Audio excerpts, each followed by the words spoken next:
Aujourd'hui, oui, nous voulons par exemple proposer qu'Orange soit le phare du savoir-faire en digital à La Réunion. Donc proposer une plateforme digitale qui puisse créer un bing bang social.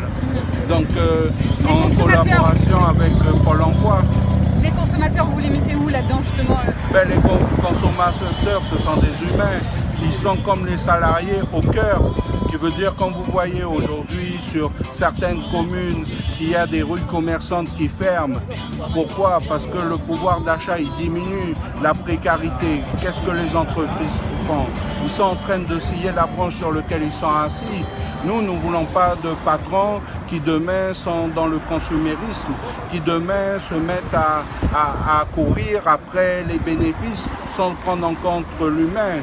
Aujourd'hui, vous avez SFR. SFR, c'est 80 emplois en moins qu'il y a un an. Et comme par hasard, parce qu'ils n'ont pas bougé, 154 emplois. Mais où est la responsabilité? Ils sont quand même en position de leadership. Ils auraient dû sauvegarder une partie de l'emploi à La Réunion. Donc nous ne sommes pas dans la même stratégie. Nous disons nous sommes l'humain à la base même de notre entreprise. Et nous voulons que cette partie, que l'humain, que les Réunionnais, qu'ils soient effectivement servis comme il se doit, comme en métropole. Le dialogue social, il en est où avec la direction?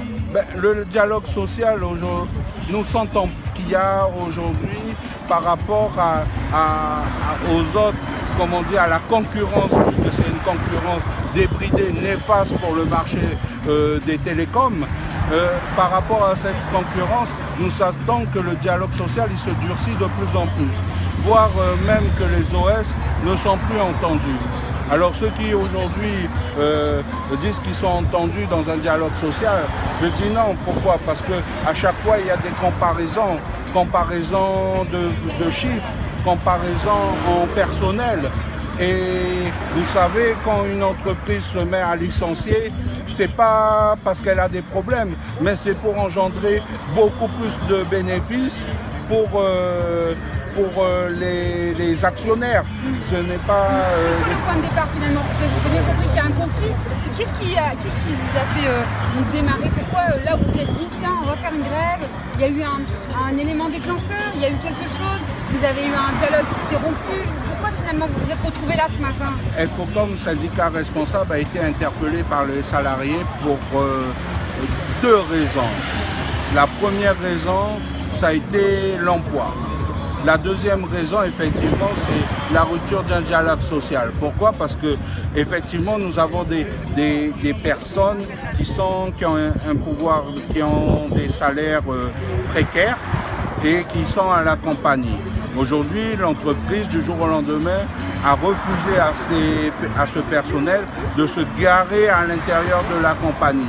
Donc, ça les fait en sachant qu'il y a des listes d'attente de 6 à 9 mois pour pouvoir trouver une place en parking privé.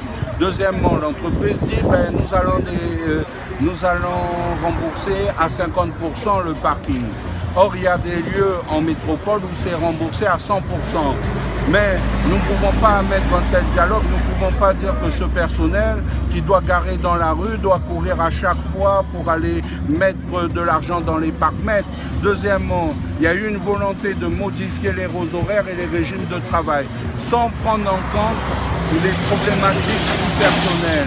Ce qui veut dire nous avons du personnel qui ont des obligations, soit parce qu'ils sont séparés et puis qu'ils ont une ordonnance du juge qui dit qu'il faut garder les enfants 2 week-ends sur 4, soit tout simplement parce qu'ils ont des raisons valables, des personnes malades à garder. Et ce personnel-là, on ne peut pas modifier les régimes de travail, on ne peut pas modifier les horaires sans prendre en compte leur situation individuelle, leur détresse. Et c'est ça, nous disons à la direction, qu'il faut écouter le personnel et remettre l'humain dans notre entreprise digitale.